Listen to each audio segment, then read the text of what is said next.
नमस्कार दोस्तों, कैसे हो आप सभी। स्वागत है आपका अपने क्लास पर और अपने YouTube चैनल पर जिसका नाम है राजस्थली क्लासेज बीकानेर।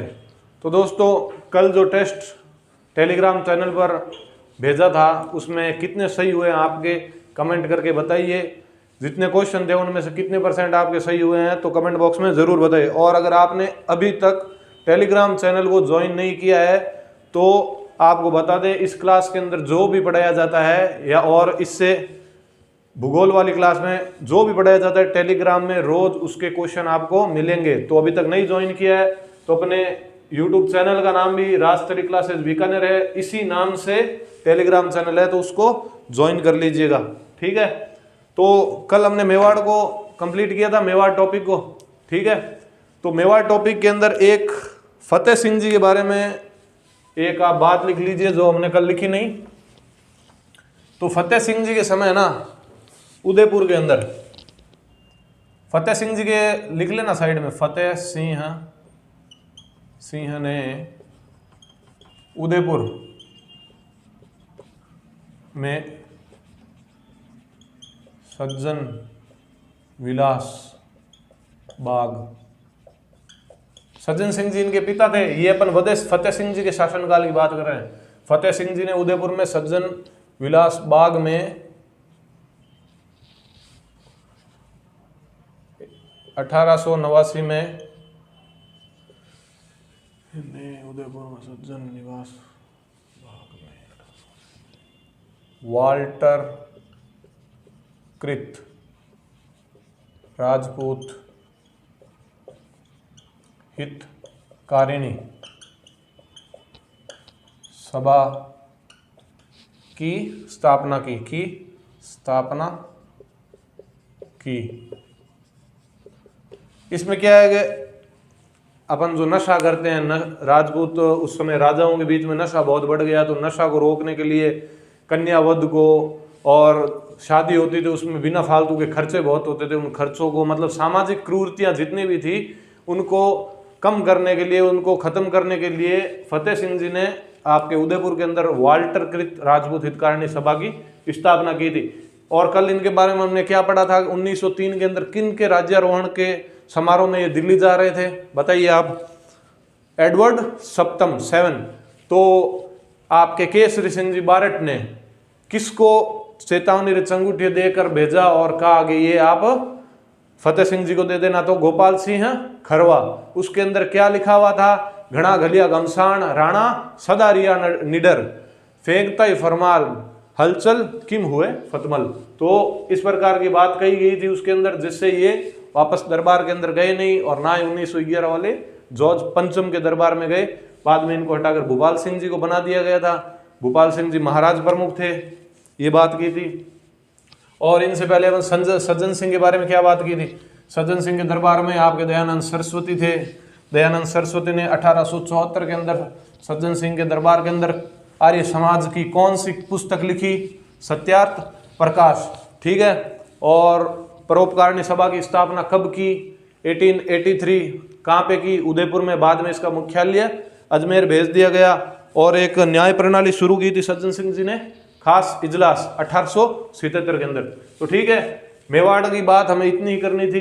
अब देखो दोस्तों, शुरू मैंने जब शुरू किया था हमने ये क्लास मेवाड़ की, तो अब हमने बात की थी कि टोड व नैणसी, हुणोत नैणसी है ना, जसवंत सिंह के दरबार में थे जोधपुर के।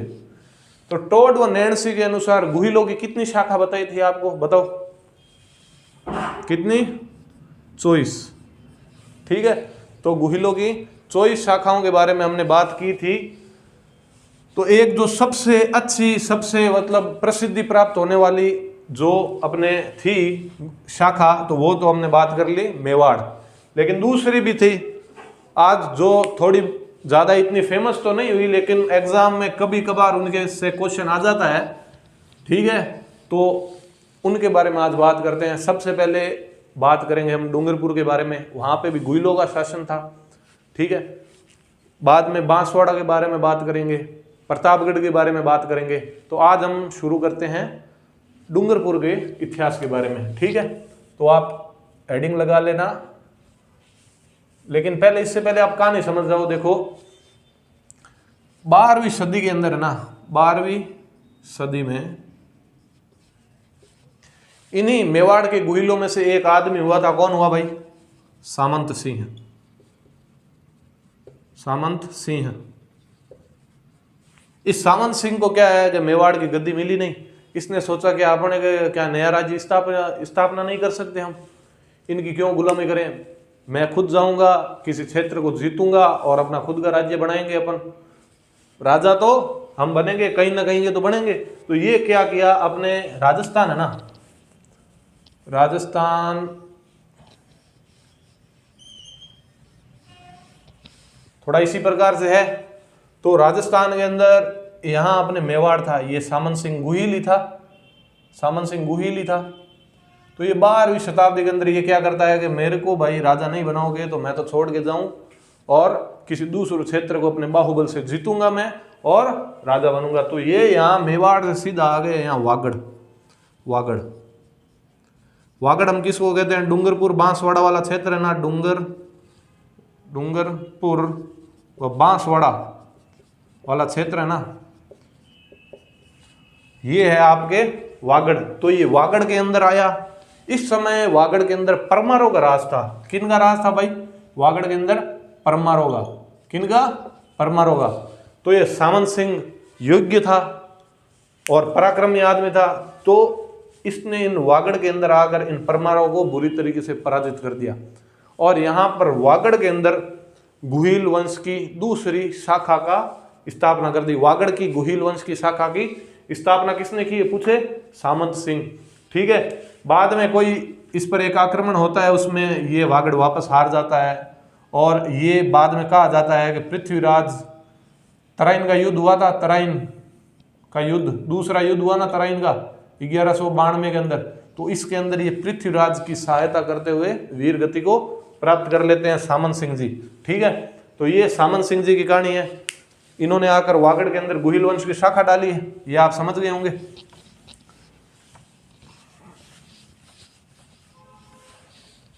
तो आप लिखिए, पहले आप हेडिंग वागड़ ही डाल लीजिए, वागड़ के गुहिल। क्या डालेंगे? वागड़ के गुहिल। वागड़ वाला क्षेत्र कौन सा है बता दिया, डूंगरपुर व बांसवाड़ा। डूंगरपुर और बांसवाड़ा ये वागड़ का क्षेत्र है। तो आप लिखिए, वागड़ के परमारों को पराजित कर सामंत सिंह ने वागड़ में गुहिल वंश की स्थापना की। गुहिल वंश की इसने स्थापना की और इसकी राजधानी इसने क्या बनाई? इसकी राजधानी थी बड़ौदा। इसकी राजधानी थी बड़ौदा। ठीक है। बाद में भाई ये तराइन के युद्ध के अंदर पृथ्वीराज जी की मदद करने में वीर गति प्राप्त कर लेता है। वीर गति लिख लो, वीर गति। मृत्यु कब हुई भाई इनकी? तराइन के सेकंड युद्ध में 1192। देखो ये कब वीर गति को प्राप्त हुए ये कोई पूछेगा नहीं, ये मैंने लिखा ही क्यों है क्योंकि साथ में आपको तराइन का दूसरा युद्ध याद हो जाए। क्योंकि तराइन के दूसरे युद्ध को क्या कहते हैं? भारत के इतिहास में नील का पत्थर सिद्ध हुआ था। ये यहीं से ही भारत के अंदर तुर्कों की स्थापना हो गई थी। तुर्कों ने भारत पर राज, इसी समय पृथ्वीराज जी इस युद्ध के अंदर हारे थे, तभी भारत के अंदर इनका राज हो गया था। ठीक है। तो लिखाने का मेन उद्देश्य क्या है कि आप तराइन का दूसरा युद्ध कब हुआ ये याद कर लो। तो बाद में भाई सामंत सिंह के बाद में बहुत राजा है। ठीक है। लेकिन हम है ना एग्जाम के पॉइंट ऑफ व्यू से जो इंपॉर्टेंट है सिर्फ उनकी बात करेंगे। अभी ज्यादा कचरा लिखा दे, क्योंकि डूंगरपुर से, इन प्रतापगढ़ बांसवाड़ा से इतने ज्यादा क्वेश्चन नहीं पूछे जाते हैं। ज्यादा आपको मेवाड़ से, जयपुर से, मारवाड़ से पूछेंगे। लेकिन कभी कभी क्वेश्चन आ जाते हैं तो हमारा तो एक भी गलत नहीं होना चाहिए। सभी के सभी सही करने हैं पेपर के अंदर में। तो इनके बाद में और भी बहुत राजा आए, लेकिन आप प्रमुख राजा इनके बाद में आए थे डूंगर सिंह। लगाओ डूंगर सिंह। तो डूंगर सिंह ने क्या किया भाई, डूंगर सिंह ने कहा कि हमारे पूर्वज सामंत सिंह जी ने भाई वागड़ की स्थापना कर दी, तो मैं भी कोई ना कोई स्थापना करूं तब होए हैं। तो इसने कहा मैं भी कुछ ना कुछ स्थापना करूं। तो इसने किसी ने बोला क्या स्थापना करोगे, तो इसने कहा वागड़ के अंदर ही पास में मेरे नाम से डूंगरपुर की बसा देता हूं। तो इसने क्या किया भाई कि अपन बाहर तो बसा नहीं सकते, अपने इधर ही बसाओ। तो इसने क्या किया 1358 में डूंगरपुर की स्थापना की। अब इसके सामंतों ने कहा भाई अभी चलो आपने डूंगरपुर की स्थापना तो कर दी है, तो ये वागड़ी, तो इसकी कोई राजधानी बनाओ। तो इसने कहा नाम अपना, राजधानी भी अपने नाम से बनाओ। तो राजधानी क्या बना दी, डूंगरपुर। इसकी राजधानी इसने बड़ौदा सामंत सिंह जी ने बनाई थी। सामंत सिंह जी के बाद में राजधानी इसी ने चेंज की है, राजधानी इसने बना दी अपने नाम से ही, डूंगरपुर। ठीक है। इसके बाद में राजा आए, छोटे छोटे हैं, 2-2 3-3 लाइनें लिखनी है सब में, फालतू चीजें अपन लिखेंगे नहीं। जो पेपर में पहले आए हुए हैं वो सभी लिखेंगे, और कौन से आ सकते हैं उनके बारे में लिखेंगे। तो बाद में आपके आए, लगाओ आप गोपीनाथ। कौन आए, गोपीनाथ जी आए। तो गोपीनाथ जी ने एक काम किया, एक तो इन्होंने डूंगरपुर की प्रसिद्ध झील है गेव सागर झील। कौन सी झील है, प्रसिद्ध झील गेव सागर झील। तो इन्होंने क्या किया, गोपीनाथ जी ने ग से गोपीनाथ और ग से गेव सागर झील का निर्माण कराया। ये कहाँ है भाई, गेव सागर डूंगरपुर में है। कहाँ कर दिया, डूंगरपुर में। अभी गोपीनाथ जी ने कहा भाई पुण्य का काम किया है, झील बनाई है, तो हम अभी एक मंदिर का भी कुछ काम करवाएं। तो क्या मंदिर का क्या काम करा रहे हो, अपने सोमनाथ जी का मंदिर है वो भी थोड़ा सा टूटा फूटा हो, उसका जीर्णोद्वार करा दो, वापस रिपेयरिंग करा दो। इन्होंने कहा चलो सोमनाथ जी की अपन रिपेयरिंग करा देते हैं, तालाब बनाया है, पुण्य किया है, तो ये काम भी, मंदिर का निर्माण भी, जीर्णोद्वार कराते। तो इन्होंने सोमनाथ मंदिर का जीर्णोद्वार करा दिया भाई, जीर्णोद्वार। सोमनाथ मंदिर का जीर्णोद्वार मतलब वापस रिपेयरिंग करा दी दोस्तों, समझो आप सिंपल भाषा में। तो गोपीनाथ जी ने क्या किया, एक तो कहा भाई अपने नाम से तालाब बनाओ, ग, और कहा अभी भाई मंदिर, सोमनाथ जी मंदिर का जीर्णोद्वार कर दो। इतनी बात अपने को गोपीनाथ जी के बारे में याद रखनी है, ज्यादा कोई कचरा भरना नहीं है, यही इससे बाहर आएगा नहीं। अब आप लिखो भाई गोपीनाथ जी के बारे में, गोपीनाथ जी लिख लिया। अब आप हेडिंग लगाओ, इनकी सभी की उपाधियां क्या है वागड़ वालों की, अपने देखो उपाधि। अपने मेवाड़ वाले क्या रखते थे, राणा, महाराणा। जोधपुर वाले राव, बीकानेर वाले महाराजा, राजा। ठीक है। तो ये थे ना, इन्होंने कहा भाई अपन थोड़ी डिफरेंट रखो, सारे महाराजा, राजा, राणा तो बहुत है, अपने रखो भाई महारावल। क्या रखते हैं, इन्होंने उपाधि रखी भाई महारावल, महारावल। तो इन सभी के आगे आप लगा लेना, मैंने लगा ही नहीं है। तो महारावल गोपीनाथ, महारावल सामंत सिंह, महारावल डूंगर सिंह, सभी की उपाधि यही है। तो इनके बीच में लगाओ भाई महारावल उदय सिंह। तो अगर आपका थोड़ा कुछ इनके बारे में आपका याद आ रहा है इसको, तो आप कमेंट बॉक्स में लिखकर जरूर बताएं।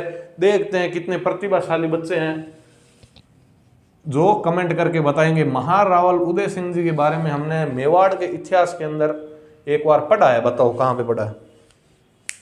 दिमाग के घोड़े दोहराओ और याद करो, पीछे वाले नोट्स अगर ढंग से पढ़े हैं तो आपको बिल्कुल याद आ जाएगा। बताओ, चलो आपको थोड़ी सी हिंट और देते हैं।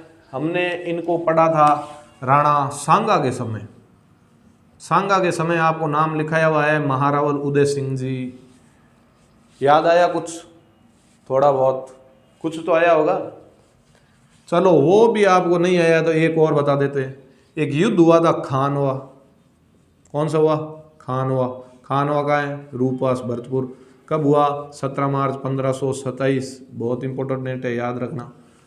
तो खानवा के अंदर अपने लिस्ट लगाई थी ना, कौन कौन से राजाओं ने खानवा के युद्ध में राणा सांगा की मदद करने आए। तो लगाया था ना वागड़ का महारावल उदय सिंह। तो भाई यही था वो, ठीक है ना।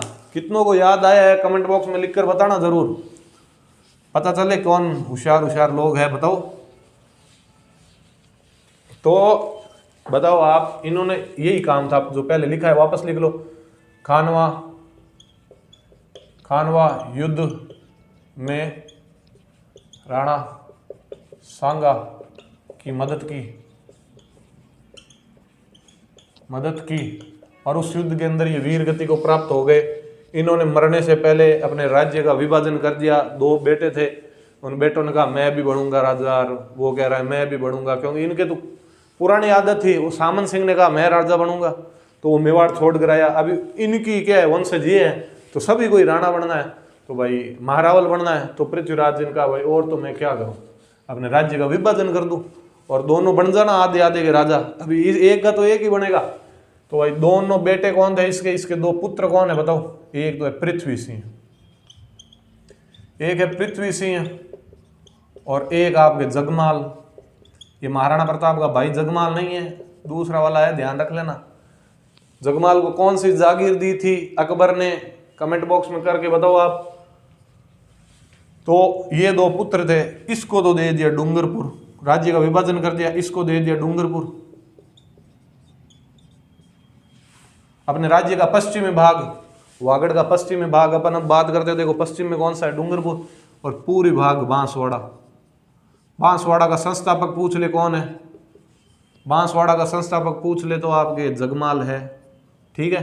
बांसवाड़ा का संस्थापक पूछ ले जगमाल, ठीक है।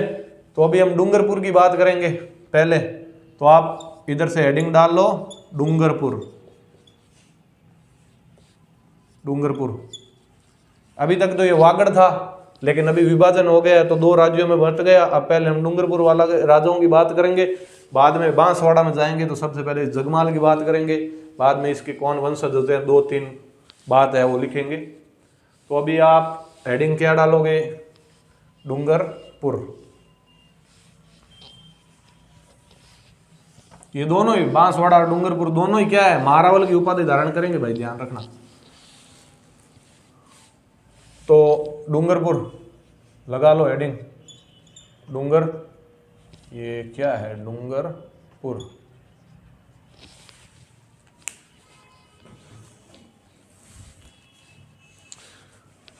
पेन के अंदर डाल लेते हैं, थोड़ी शाही कम दिख रहा होगा आपको, तब तक कर लेते हैं, रेड से लिख लेते हैं, ठीक है। तो डूंगरपुर का पहला राजा कौन हो गया भाई बताओ? पहले तो ये पृथ्वी सिंह हो गया, पृथ्वीराज, अरे पृथ्वी सिंह, महारावल है सभी, ठीक है। इनके बाद में कौन आए? इनके बाद में आए आपके आसकरण जी, सेकंड लगा लो। इनकी बात तो इतनी है, ये पहले थे डूंगरपुर के पहले महारावल हो गए। अब लगाओ आसकरण। तो आसकरण के समय क्या हुआ भाई? आसकरण के समय अकबर ने इस पर आक्रमण कर दिया। क्या किया? इस पर आक्रमण कर दिया। कब किया? 1577 के अंदर। तो 1577 के अंदर सभी महाराणा प्रताप थोड़ी ना होते हैं।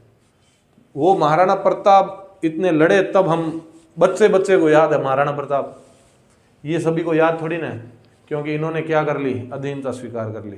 और जो जिसके अधीन रहे हैं इतिहास के अंदर, उनका गुणगान नहीं होता है। जो हमेशा अपने सत्य पद पर और अपने मातृभूमि की रक्षा के लिए बलिदान दिया है, हमेशा उसी को याद किया जाता है। तो आसकरण जी ने तो भाई क्या कर लिया? इन्होंने अकबर से 1577 के अंदर आसकरण जी ने क्या कर ली? अधीनता स्वीकार कर ली। 1577 में अकबर की अधीनता मानी। अकबर की क्या है? अधीनता मान ली इन्होंने। और इनकी एक देखो एक पत्नी, इसने क्या है, ये अधीनता मानी ना, तो महाराणा प्रताप को गुस्सा आ गया। महाराणा प्रताप ने कहा भाई भाई तो तू मेरे ये गुही लिया ये, यार तू ही मेरा भाई है। तुम सभी, शक्ति सिंह उनके साथ चला गया, जगमाल उनके साथ चला गया, अभी तुम भी हमारे ही वंश दो, तुम सभी मेरी मदद नहीं करोगे तो क्या। तो महाराणा प्रताप ने इन पर इससे अगले साल 1578 में अटैक कर दिया और इसकी बढ़िया पिटाई की, समझाया भाई मातृभूमि की रक्षा करो, हमारा धर्म है ये क्षत्रियों का। लेकिन ये तो भाई अधीनता स्वीकार कर ली इसने, ठीक है। और रावचंद्र सेन जब नागौर दरबार के बाद में अकबर उसको ढूंढ रहे थे, लगातार पहाड़ों में भागते, मारवाड़ के राजा है रावचंद्र सेन, हमने बात की थी ना, प्रताप का अग्रगामी भूला बिसरा राजा। वो रावचंद्र सेन जब अपने संघर्ष कर रहे थे ना, तो इस आस्करण के पास आकर शरण दी थी, ठीक है। आस्करण ने रावचंद्र सेन को शरण दी। रावचंद्र सेन को क्या दी, शरण दी। एक इसकी पत्नी थी जिसका नाम था प्रिमल देवी। क्या था, प्रिमल देवी। प्रिमल देवी ने डूंगरपुर में, ये सभी डूंगरपुर में निर्माण करवाएंगे। ये डूंगरपुर में बार बार क्या है, डूंगर र तो नहीं लिखा जा रहा, प लिख रहा हूं। डूंगरपुर में प्रिमल देवी ने डूंगरपुर में 9 लखा, बहुत इंपॉर्टेंट बावड़ी है भाई, रट के रख लो आप, 9 लखा बावड़ी का निर्माण करवाया है, ठीक है। 9 लखा बावड़ी का निर्माण करवाया है। और इसने क्या करवाया है, बेणेश्वर शिवालय का निर्माण कराया। इसने कहा एक काम पत्नी ने कर दिया तो अपने अधीनता स्वीकार कर ली, तो क्या हुआ, थोड़ा बहुत काम तो अपन भी करा दें। तो इन्होंने क्या किया, डूंगरपुर के अंदर शिवालय बनाया एक।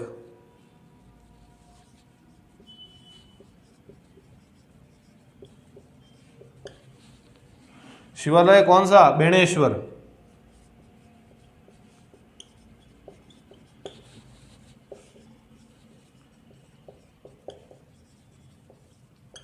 ये बावड़ी तो इसकी पत्नी ने बनाई, ये आस्करण ने बना दी आपके बेणेश्वर शिवालय। तो इतनी सी बात है, अपने को आस्करण के बारे में ध्यान रखनी थी। याद है आपको, अकबर की अधीनता स्वीकार कर ली, रावचंद्र सेन को मदद किया, इसकी पत्नी ने क्या है, 9 लखा बावड़ी, प्रिमल देवी ने 9 लखा बावड़ी बनाई। और इसने भी क्या है भाई, बेणेश्वर धाम प्रसिद्ध है डूंगरपुर का, तो बेणेश्वर का शिवालय इसने बना दिया। आस्करण जी के बाद में आप लगाओ, आस्करण जी के बाद में आपके राजा हुए महारावल पुंज राय। दो बातें हैं सभी के बारे में। महारावल पुंज राय लगा लो भाई, महारावल पुंज राय। एक तो इसने 9 लखा बाग बनाया, उसकी पत्नी आस्करण की पत्नी प्रिमल देवी ने तो बावड़ी बनाई, इसने बना दिया बाग, बना दिया 9 लखा बाग। और एक इसने क्या काम किया, शाहजहां ने इसको एक उपाधि दी थी।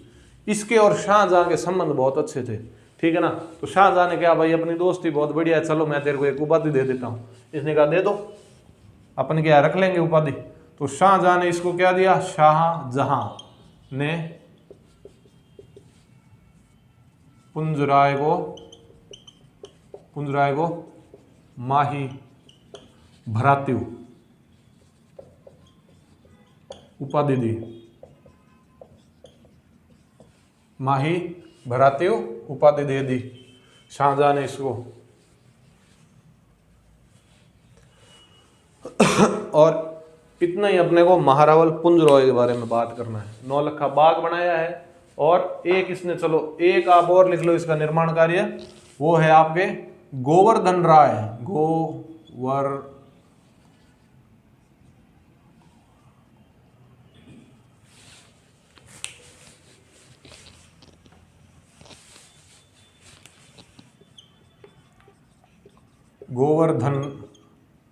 गोवर्धन राय मंदिर बनाया। तो बावड़ी कहाँ बनाते हैं, बावड़ी मंदिरों के पास ही बावड़ी बनाते थे। एक बावड़ी बनाई तो कहा मंदिर और बना दो। तो गोवर्धन राय मंदिर इन्होंने बना दिया।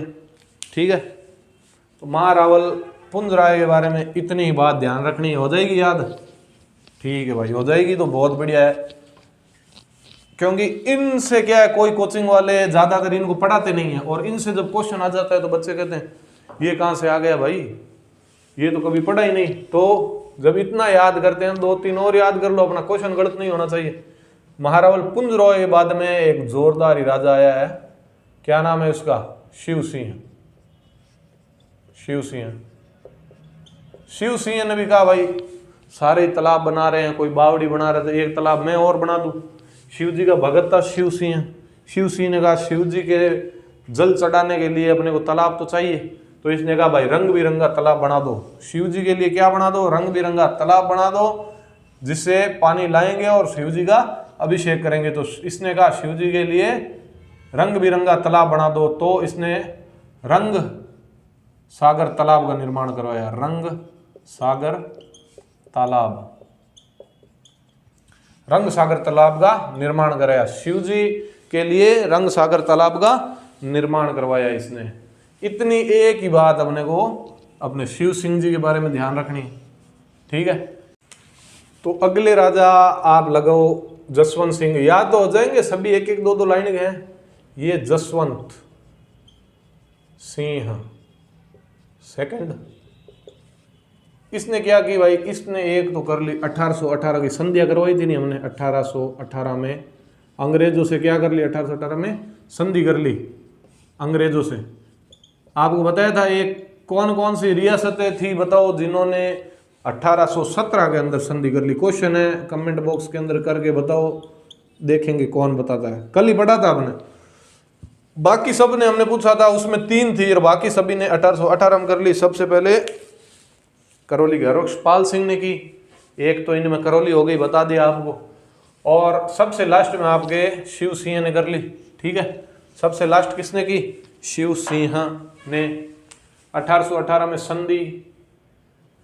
एक तो और इसका ध्यान रखना, इसकी पत्नी थी, पत्नी सभी की होती है, इसकी भी थी। क्या नाम है इसकी पत्नी का? गुमान, बड़ा गुमान था इसकी पत्नी को। क्या था? गुमान कुंवरी। गुमान कुंवरी ने कहा हम भी बावड़ी हम भी बनाएंगे केला खाकर, केला बावड़ी। केला बावड़ी का निर्माण करवाया। इसको क्या है, इसको केले पर बड़ा गुमान था। केले पर क्या था? बड़ा गुमान है कि भाई केला है ना ताकत देता है भागने में। जो जिम विम करते हैं, भागते हैं, रनिंग की तैयारी करते हैं, सब केला खाते हैं ना, तो सभी को क्या, केले पर गुमान है। केले पर क्या है? गुमान है। तो इसने क्या कर दिया? केला बावड़ी का निर्माण कर दिया। बस इतनी बात अपने को करनी है जसवंत सिंह के बारे में। एक एक 2-2 लाइन के राजा है सारे। ये कोई राजा है क्या भाई? राजा तो महाराणा प्रताप, सांगार, कुंभार, राज सिंगर, ये थे भाई। आपको तो ये आसान लग रहे होंगे कि 2-2 लाइन याद करनी पड़ी। आपके सर क्या कुंभा क्या जोरदार था, 3 पेज 4 पेज लिखा दे, याद ही नहीं हो रहा है। तो भाई राजा तो वही थे, आपको चाहे याद हो और नहीं हो, लेकिन आप, मुझे पता है सभी याद कर लोगे, क्योंकि आपको क्या है, क्या लगनी है, नौकरी। तो अभी हमने कौन से, जसवंत सिंह जी कर लिए। जसवंत सिंह जी के बाद में आप लगाओ भाई उदय सिंह सेकंड। एक तो मारावल उदय सिंह जी आ गए थे, सांगा वाले, खानवा वाले। तो इन उदय सिंह जी के समय, ये 1857 क्रांति के समय राजा थे डूंगरपुर के। 1857 क्रांति के समय डूंगरपुर के राजा थे। ठीक है, और एक इन्होंने क्या की भाई, एक इन्होंने क्या करवा ली, जनगणना। एक इन्होंने कहा भाई जनगणना कराओ, कितने हैं अपने राज्य में लोग। क्यों, देखो 1872 के अंदर पहली जनगणना करवाई गई थी, लेकिन वो ढंग से करवाई नहीं। तो बाद में 1881 के अंदर लॉर्ड रिपन ने वापस करवाई थी ना। ये यहाँ से विधिवत रूप से जनगणना शुरू हुई है, जो अभी 2021 वाली टाल दी है। करंट के अंदर आपने पढ़ा होगा कि अभी कोरोना कारण, बाकी कारणों के लिए अभी जनगणना अब 2031 वाली होगी। 1-2 दिन पहले अखबार में था ये बात। तो 1881 के समय, 57 में यही था, 81 तक यही रहा बेटा। ठीक है, इसने जनगणना, इसके शासनकाल के अंदर जनगणना हुई। और एक इसने आपको पूछ लिया कि डूंगरपुर के अंदर कन्या वध पर प्रतिबंध लगाने वाला राजा कौन था, तो यही था, इसने कन्या वध पर प्रतिबंध लगा दिया, कन्या वध बैन, प्रतिबंध लगा दिया। इतनी ही बात हमको करनी है आपके उदय सिंह जी के बारे में। तो उदय सिंह जी ने क्या किया, इनका उदय कब हुआ, उदय सिंह जी का उदय कब हुआ, क्रांति के समय हुआ। उदय सिंह जी का उदय कौन क्रांति में हुआ, उदय सिंह जी का उदय कब हुआ, क्रांति में, क्रांति में। और क्रांति होती है तो वहां जन बहुत ज्यादा लोग होते हैं, ठीक है, क्रांति होती है तो जने ज्यादा जने होंगे तभी क्रांति कर पाए, अकेला बंदा क्या क्रांति कर ले। तो क्रांति करने के लिए जन को लो, जन और जनों के अंदर कन्या भी होगी भाई, आदमी भी होंगे, कन्या भी होगी, सभी होंगे। तो उदय सिंह जी का उदय क्रांति के समय हुआ और क्रांति के लिए जन बहुत चाहिए और कन्या भी चाहिए। वुमन एम्पावरमेंट करना है, महिला सशक्तिकरण, तो इन्होंने बड़ा योगदान दिया है महिला सशक्तिकरण के अंदर। क्या है, कन्यावध प्रतिबंध लगा दिया। उदय सिंह जी के बाद में हुए आपके विजय सिंह। विजय सिंह, आप सोच रहे हो ये क्या राजा है, एक दो दो लाइन के, पर दोस्तों कभी कभी है ना आ जाता है इनका क्वेश्चन। जैसे एक क्वेश्चन आया था अभी बांसवाड़ा से, बांसवाड़ा में आया था, जेल बरेली के अंदर बाईजी का तालाब, बाईजी का तालाब, बाईजी का तालाब। अब सब ने देखा ये क्या भाई, बाईजी का तालाब किसने बना दिया, पहली बार पढ़ा है, कौन है ये, क्वेश्चन कहाँ से आ गया। तो ये क्वेश्चन आया था आपके बांसवाड़ा से। बाईजी का तालाब पूछा था कहाँ है, तो ये बांसवाड़ा के अंदर है, बांसवाड़ा के अंदर। ये अपन लिखा था ना जगमाल, उदय सिंह जी ने अपने राज्य को दो भागों में बांटा, तो इस जगमाल ने एक दो बाईजी के तालाब का निर्माण करवाया, एक बिलेश्वर महादेव मंदिर बनाया। तो देखो कभी कभी इस प्रकार के क्वेश्चन आ जाते हैं और ये मेरिट का निर्धारण कर देते हैं दोस्तों, ठीक है ना भाई। सारे ऐसे क्वेश्चन तो हम नहीं कर सकते, ज्यादातर क्या है, आने वाले क्वेश्चन हमें सही होने ही चाहिए। अगर जो सबको आते हैं वो तो हमें आने ही चाहिए, लेकिन एक दो क्वेश्चन अगर 5-7 ऐसे बाहर से आ गए, अगर उनमें से हमें एक दो भी हमारे सही हो जाए ना, तो हमारा सिलेक्शन के चांस बढ़ जाते हैं। सारे तो ऐसे नहीं हो सकते, हम कोई 100 में से 100 तो आज तक मेरिट गई नहीं। अगर आप 80-85 लाओगे तो भी आपका सिलेक्शन हो जाएगा, लेकिन ऐसे क्वेश्चन सही होने से आप हजारों लोगों में ऊपर आ जाते हो, हजारों लोगों से। और सिंपल क्वेश्चन गलत कर देते हो तो हजारों से नीचे चले जाते हो, ठीक है। तो विजय सिंह जी के समय आपके एडवर्ड समुद्र तालाब बना, ठीक है। ये विजय सिंह जी क्या है, ये अंग्रेजी ज्यादा पढ़ ली इन्होंने, इंग्लिश, तो इन्होंने कहा या भाई ये आपके केला बावड़ी, गुमान आपने कवरी ने बना दी, केला बावड़ी बना दी, किसी ने नौलखा बावड़ी बना दी, क्या नाम है, थोड़ा लेटेस्ट नाम लेकर आओ, लेटेस्ट नाम लेकर आओ भाई। तो ये क्या, ये विजय सिंह, इसने कहा मैं लेटेस्ट बावड़ी बनाऊंगा भाई। एडवर्ड, समुद्र भी ले लो उसमें, तालाब भी ले लो। तो इसने कहा भाई विजय सिंह जी ने एडवर्ड समुद्र तालाब बनाया। अब खत्म कर दो डूंगरपुर को भाई, कर दो खत्म, कर देते हैं भाई खत्म। तो लास्ट राजशक आपका पूछ ले लक्ष्मण सिंह,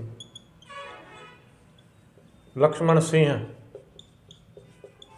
लक्ष्मण सिंह अंतिम राजा है, क्या है, अंतिम शासक। पूछ ले आजादी के समय 1947 में यही शासक था। तो ठीक है दोस्तों, डूंगरपुर के बारे में बात कर ली हमने। कल 5-7 लाइन, डूंगरपुर जितना बड़ा अपने को बांसवाड़ा करना नहीं है, बांसवाड़ा हम सिर्फ 6-7 लाइनों में सल्टा देंगे, बांसवाड़ा को खत्म कर देंगे बांसवाड़ा। तो ठीक है दोस्तों, अगर आपको वीडियो पसंद आ रही है तो इसका लाभ आपके दोस्तों को, आपके लाइब्रेरी में जितने भी आपके दोस्त हैं उनके साथ शेयर कराओ, जहां पढ़ाई कर रहे हो, क्लासमेट्स, दोस्तों के साथ चैनल को बढ़ाते रहो। ठीक है दोस्तों, मिलते हैं हम अगली वीडियो के अंदर, जिसमें बात करेंगे आपके बांसवाड़ा के गोहिल वंश के बारे में।